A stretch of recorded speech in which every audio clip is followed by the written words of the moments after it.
거머리에게는 두 딸이 있어 다오 다오 하느니라. 족한 줄을 알지 못하여 족하다 하지 아니하는 것 서너시 있나니 곧 스울과 아이기 베지 못하는 태와 물로 채울 수 없는 땅과 족하다 하지 아니하는 불이니라. 아멘. 오늘도 새벽을 깨워 기도하는 우리 성도님들을 주님의 이름으로 환영하고 또 축복합니다. 또한 가정과 직장에서 삶의 자리에서 온라인으로 예배드리시는 성도님들께도 이곳과 동일한 하나님의 은혜와 축복이 그곳 가운데 함께 하시기를 주님의 이름으로 축원합니다. 오늘은 잠언 30장 15절부터 16절까지의 말씀을 근거로 성도의 차이라는 제목으로 함께 말씀을 보기를 원합니다. 우리는 예수님을 따르는 그리스도인입니다. 아마도 이 자리에 새벽을 깨어 기도하시는 분들 중에 예수님을 알지 못하시는데 이렇게 새벽 이른 아침에 시간을 따로 구별하여 교회에 나아오신 분들은 없지 않을까라는 생각을 해봅니다. 우리 모두는 그리스도인이며 또한 성도인데 이렇게 새롭게 거듭난 자로서 이전과는 다른 새롭게 갖춰야 될 우리 안에 삶의 모습이 있다면 그것은 욕심을 멀리하고 받은 은혜에 감사하는 삶일 것입니다. 하나님께서 허락하시고 내가 누리고 있는 그것들에 감사하는 삶, 즉 자족하는 그러한 감사하는 삶의 모습을 우리가 갖추어야 합니다. 우리가 이렇게 자족하는 삶을 살아갈 수 있는 그 이유는 무엇입니까? 주님께서 우리를 지키시고 돌보시며 우리의 필요를 우리보다 더 잘 아시고 우리를 공급하시는 하나님이 나의 하나님이시기 때문입니다. 신약 성경 히브리서 13장 말씀에 보면은 히브리서 기자가 이렇게 이야기를 합니다. 제가 한번 읽어보겠습니다. 그러므로 우리가 담대히 말하되 주는 나를 돕는 이시니 내가 무서워하지 아니하겠노라. 사람이 내게 어찌하리요 하노라. 아멘. 우리가 담대할 수 있는 이유를 히브리서 기자는 뭐라고 말씀합니까? 그가 하나님께서 주님께서 나를 돕는 이시기 때문이다 라고 히브리서 기자는 이야기합니다. 하나님께서 나를 돕는데 그 누가 감히 내게 어찌하리까 라고 말씀하시는 것이죠. 이처럼 우리는 그리스도 안에서 이미 모든 것을 받은 자이고 모든 것을 누리는 자입니다. 하지만 이러한 우리의 믿음의 고백과는 다르게 우리의 삶을 살아가는 삶의 현장에서는 그러한 믿음과는 다른 그 연약한 우리의 모습을 볼 때가 너무나도 자주 있기에 내 스스로에게 실망할 때가 종종 있지 않나라는 생각을 해봅니다. 오늘 잠언 30장 후반절 내용을 정리해 보면은 오늘 잠언 30장은 아굴이라는 인물이 이제 기록하였는데요. 이 아굴이라는 인물이 거머리도 보고 독수리, 사자, 사냥개, 흑염소와 같은 여러 가지 생물들을 지켜보다가 그 동물들의 특징을 묵상하고 성도들의 삶이 이러이러해야 한다라는 것을 우리에게 그 동물들에 비유해 가지고 말씀하고 있는데요. 오늘 이 아침에는 그 중에서도 15절과 16절 본문에 등장한 거머리에 대해서 함께 살펴보기를 원합니다. 오늘 우리가 함께 읽은 이 잠언 본문에 보면은 거머리에게는 두 명의 딸이 있다라는 재미있는 표현을 하고 있습니다. 거머리에게는 두 딸이 있는데 첫째 딸 이름이 다오, 둘째 딸 이름도 다오라고 합니다. 다시 말해서 이것도 다오, 저것도 다오, 다오 하느라고 족한 줄 모른다, 만족할 줄 모른다라고 오늘 이 잠언 기자는 말씀합니다. 도심에서는 요즘 보기 쉽지 않은 생물이지만 거머리라는 생물 어떤 생물인지 아마 다 아실 것입니다. 사람이나 혹은 동물에게 붙어서 이렇게 피를 빨아먹는 동물이 거머리 아닙니까? 요즘은 한의원 같은 곳에서 고름이 찰 때 그 치료 목적으로도 사용한다라고 하던데 작은 지렁이만한 거머리가 어딘가에 붙어서 피를 빨기 시작하면 저렇게 몇 배나 자기 몸에 몇 배나 되는 그 피를 빨아먹는다라고 하더라고요.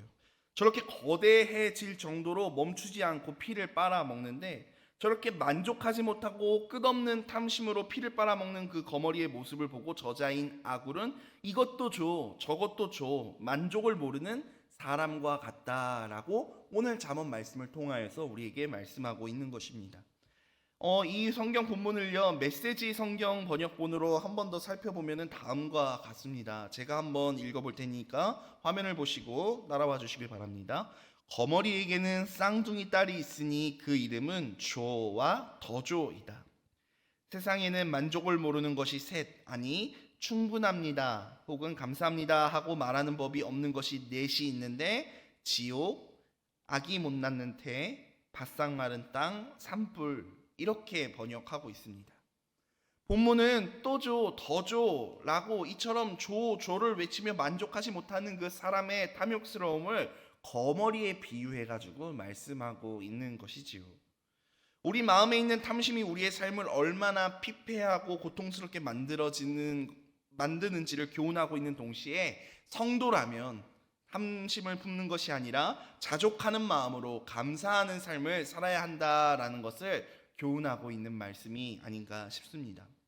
말씀을 준비하면서 거머리라는 생물에 대해서 좀 찾아보니까 왜 이 아굴이 탐심과 거머리를 연관시켜서 설명했는지를 알겠더라고요. 거머리에게는 특징이 몇 가지 있는데 첫 번째 거머리의 특징은 다른 이들의 피를 빨아먹고 살아간다라는 것입니다. 우리가 부패한 관료나 그런 사람들을 향해서 국민들의 고열을 빨아먹는다, 백성들의 피를 빨아먹는다라는 표현을 종종 쓰지 않습니까? 이 거머리는요, 누군가의 피를 빨아먹어야지만 살아갈 수 있다라는 특징이 있더라고요. 또 한 가지 특징이 있는데 이 거머리는요, 한 번 붙으면 결코 쉽게 떨어지는 법이 없습니다. 끈질기게 붙어서 피를 빨고 더 빨아가는, 이처럼 누군가의 피를 항상 탐하는 그러한 삶을 살아가는 존재입니다. 이것이 탐심에 사로잡힌 사람들의 모습이 이와 같다라고 오늘 저자는 말씀하고 있는 것이죠. 거머리에 이어서 만족하지 못하는 그 셋네 가지가 있는데 곧 스올과 아기를 베지 못하는 태와 물로 채울 수 없는 땅과 족하지 아니하는 불, 이렇게 네 가지가 있다라고 본문은 이어서 설명합니다. 탐심에 사로잡힌 자들의 특징을 설명하고 있는데요, 이 네 가지를 한 가지씩 먼저 살펴보기를 원합니다. 첫째, 탐심에 사로잡힌 자의 특징은 스올입니다. 스올은 죽은 자의 거처, 음부, 지옥을 이야기하는데 오늘 본문에서는 죽음이라고 생각하시면 좀 더 이해하기 쉬우실 것 같습니다.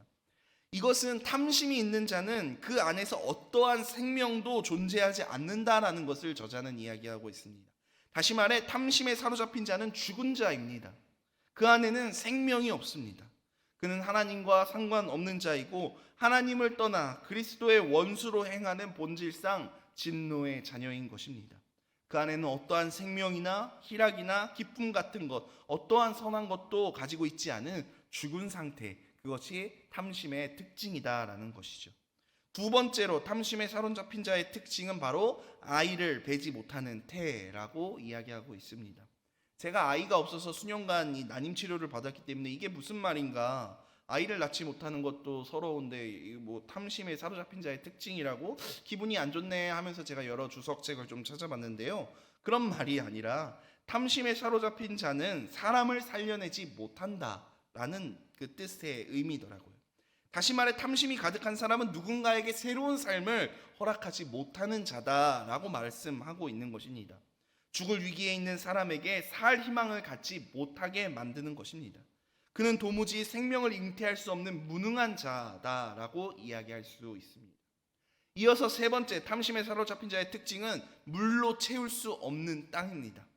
물을 아무리 부어도 비옥해지지 않는 그 땅과 같다. 누가요? 탐심을 가지고 있는 자가. 우리가 봄이 되면은 시골에 이제 그 논에 벼를 심기 위하여 논에 먼저 물을 대지 않습니까? 근데 아무리 물을 끌어오고 아무리 물을 부어도 그 물이 차지 않는 땅, 계속 메마르고 갈라져 버린 그 땅, 그 땅에서는 어떠한 나무나 어떠한 곡식도 풀도 아무것도 자라지 못하는 메마른 사막과 같은 땅입니다. 이런 곳에 심긴 나무는 열매를 맺지 못합니다. 이 땅에 심긴 곡식은 주인이 원하는 또 바라는 그 어떠한 열매도 맺지 못하는 것이죠. 이 땅은 어떠한 그 선한 열매도 기대할 수 없는 아주 척박한 땅입니다. 탐욕스러운 사람은 그의 삶에서 그 어떠한 열매도 맺지 못한다라는 것을 이 메마른 땅에 비유해서 말씀하고 있는 것입니다. 이 사람은 사랑의 열매도 없고 희락의 열매도 없고 화평의 열매도 없습니다.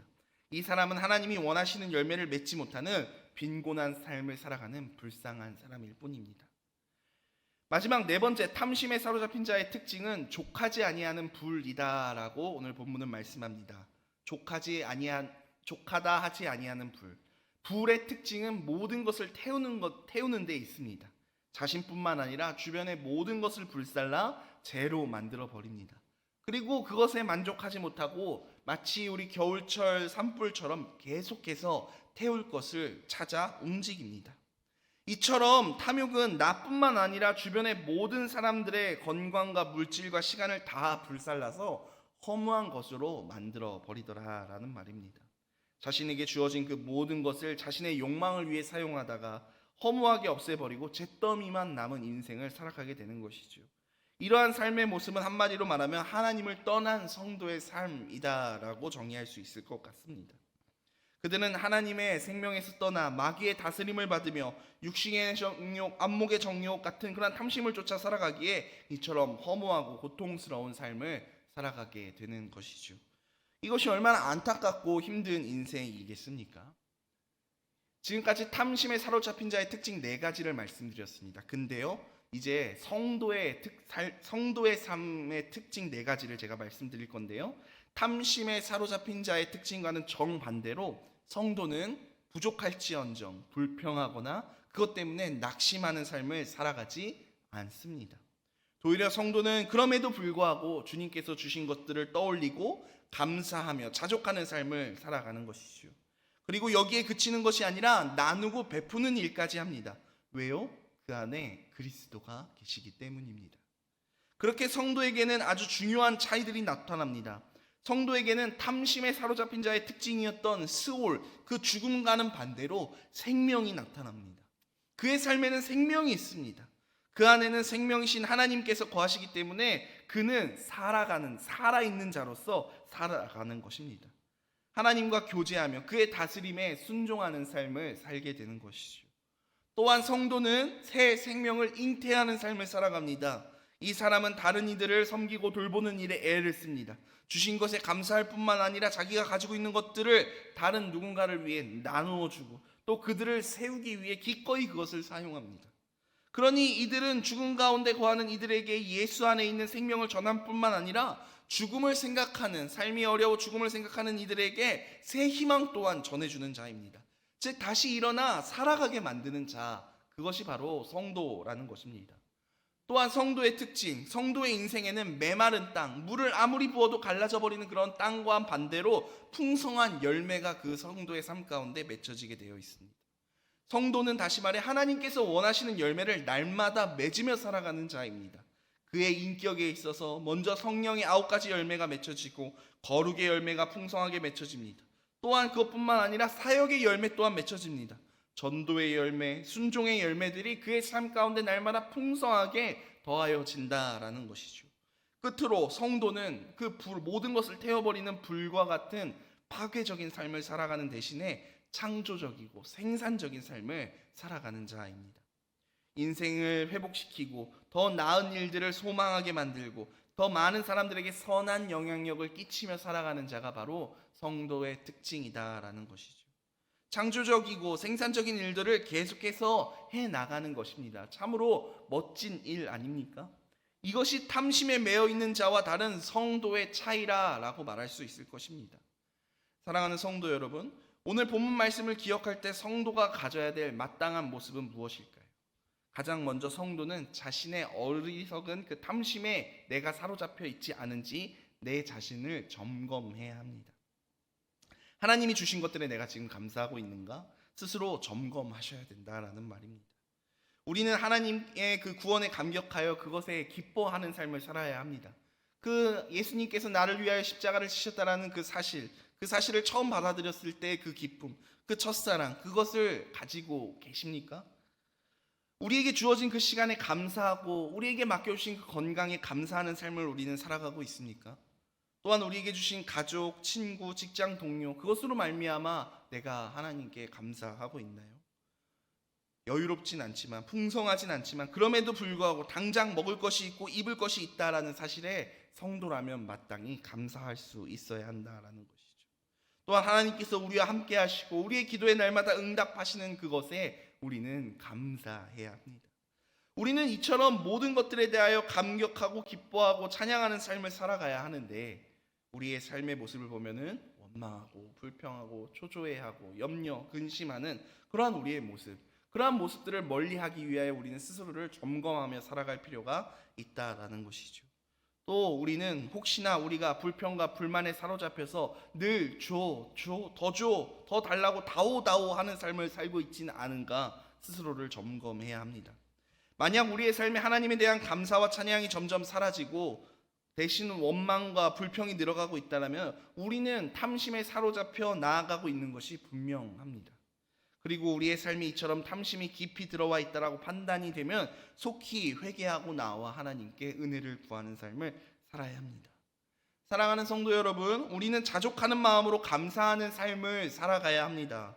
주님께서 주신 것들을 계수해보고 그 놀라운 은혜에 감사를 올려드려야 합니다. 감사로 제사를 드리는 자가 나를 영화롭게 한다라고 하나님 말씀하셨는데, 주님은 우리에게 이미 너무나도 많은 것을 허락하여 주셨습니다. 내가 필요로 하는, 내가 이미 사용하고 있지만 내가 하나님께서 구하지 않았더라도, 아는 것일지라도 하나님께서 내 필요를 미리 아시고 그것을 나에게 주시고 공급하신 그 하나님 앞에 우리가 감사하지 못할 이유가 전혀 없음에도 불구하고 우리는 원망하고 불평하고, 때로는 가장 중요한 우리의 영혼을 구원해 주신 그 예수 그리스도의 십자가의 은혜를 잊고 하나님의 자녀 삼으셔서 그분과 함께 살아가게 만드신 그 은혜를 잊고 살아갈 때가 너무나도 많이 있는 것 같습니다. 우리에게 교회를 주셨습니다. 지체들과 함께 한 몸을 이루며 가족으로 살아갈 수 있게 하셨습니다. 우리 안에 날마다 새 힘을 공급하셔서 열매 맺는 삶을 살아가게 하시고, 또 주님은 우리와 교제하시며 우리의 영적인 필요와 육적인 필요를 날마다 채우시는 주님이십니다. 지금도 그 일을 계속 신실하게 하고 계시죠. 그러니 우리가 어찌 감사하지 않을 수 있겠습니까? 어떻게 그 주님의 이름을 찬양하지 않을 수 있겠습니까? 너무나 당연하게도 우리는 주님이 주신 것들을 나누고 베풀지 않을 수 없다라는 것이죠. 주님이 우리에게 주신 것을 온전히 우리만을만 사용하기 위하여 우리에게 주신 것이 아니다라는 사실을 우리는 깨달아야 합니다. 먼저 주님께서 우리에게 주신 그 복음은 아직 그 복음의 기쁜 소식을 듣지 못한 많은 사람들을 위해 우리에게 허락하신 것입니다. 주님께서 우리에게 주신 그 일용할 양식 또한 우리의 배를 채우도록 주신 것이기도 하지만, 또한 우리의 가족과 우리의 연약한 이웃의 필요를 채우라고 우리에게 허락하여 주신 줄 믿습니다. 주님께서 우리에게 주신 건강과 시간, 물질 모두 이와 같이 하나님의 영광을 위하여 또 우리의 이웃들을 위하여 사용하라고 우리에게 허락하셨다라는 것입니다. 그러니 우리는 마땅히 우리에게 주어진 것들을 나누는 삶을 살아가야 하겠습니다. 먼저는 우리의 영적인 가족인 교회 안에서 그것들을 나누고, 또 교회의 다음 세대들에게 복음을 전하고 가르치기 위하여 그것들을 사용하여야 합니다. 어제까지 우리 교회학교 연합수련회가 잘 무사히 하나님의 은혜 가운데 끝났는데요, 감사하게도 많은 분들의 그 기도와 시간과 물질과 도움으로 말미암아 그것들이 감사하게도 잘 마무리될 수 있었습니다. 얼마나 많은 분들이 도움을 주시고 기도해 주셨는지 모릅니다. 이처럼 필요가 있는 분들에게 그 필요를 나누는 삶을 살아가는 자가 바로 성도인 것이고, 그것이 성도의 차이인 것입니다. 그리고 점차 이것을 넘어 믿지 않는 자들에게도 복음을 알려줘야 되겠죠. 이 모든 것들이 성도가 가져야 될 마땅한 모습인 것입니다. 우리는 그리스도 안에서 믿음으로 말미암아 새로운 피조물이 되었기 때문입니다. 예수님의 그 십자가의 능력으로 우리는 완전히 새로운 존재가 되었습니다. 이전에 이기적이고 완약한 존재였던 그 모습은 죽어 없어지고 그리스도 안에서 거듭난 새 심령만이 우리 안에 남아있게 되는 것이죠. 주님은 우리가 뜨겁게 사랑하며 살 수 있는 능력을 이미 우리 안에 부어주셨습니다. 그러니 이제 자신을 위하여 사는 것은 그만할 때가 되었습니다. 그런 삶은 이전에 예수님을 모르던 삶에 살았던 그것만으로도 이미 충분합니다. 이제는 그리스도를 알고 그를 믿고 그와 하나가 되었으니 그가 공급하시는 그 능력을 힘입어 날마다 주님께서 원하시는 그러한 선한 열매를 맺으며 우리가 살아가야 하는 것이 마땅할 것입니다. 이렇게 살아갈 때 주님께서는 우리 안에 새 힘을 부어주시고 그리스도와 같은 새 삶을 살아갈 수 있도록 우리를 도우실 것입니다. 이제 말씀을 정리하길 원합니다. 사랑하는 여러분, 어리석은 탐심을 버리시는 이 아침 되기를 원합니다. 이제 예수 안에서 우리가 거듭났으니 자족하고 감사하고 기뻐하는 삶을 살아갑시다. 주님께서 주시는 그 능력으로 나누는 삶을 살아갈 때 우리의 삶에는 생명과 기쁨과 열매가 넘쳐날 줄 믿습니다. 오늘도 이러한 주님의 지혜로 승리하며 나아가는 우리 여의도 순복음 송파교회 성도님들 다 되시기를 주님의 이름으로 간절히 축원합니다. 제가 기도하겠습니다. 사랑과 은혜가 많으신 주님 감사합니다. 하나님, 오늘 이 거머리의 모습을 통하여서 하나님, 우리 안에 있는 이 탐심, 하나님 슬퍼하시는 그 모든 것들, 그것들을 되돌아보게 하심에 감사드립니다. 하나님, 우리가 예수님을 따르는 자로서 그리스도의 군사요, 제자요, 하나님의 백성이요, 자녀로서 하나님께서 원하시는 열매를 주렁주렁 맺으며 나아가는 귀하고 복된 삶을 살아가는 오늘 하루가 되기를 원합니다. 하나님께서 원치 않는 나를 위하여, 나만을 위하여 살아가는 그러한 삶을 이제는 멈추게 하시고 하나님, 나누고 베풀고 꾸어주며 하나님 섬기며 살아갈 수 있는 주님께서 우리를 그렇게 섬기셨듯이 우리 또한 우리 주변의 누군가를 그렇게 섬기며 살아갈 수 있도록 주님 축복하시고 함께 하시고 인도하여 주시옵소서. 이른 아침 받은 바 은혜 감사하여 귀한 예물 드린 손길들 있습니다. 하나님 축복하여 주시옵시고 하나님 은혜 더하여 주시옵소서. 감사드리며 모든 말씀 살아계신 예수님의 이름으로 기도드리옵나이다. 아멘.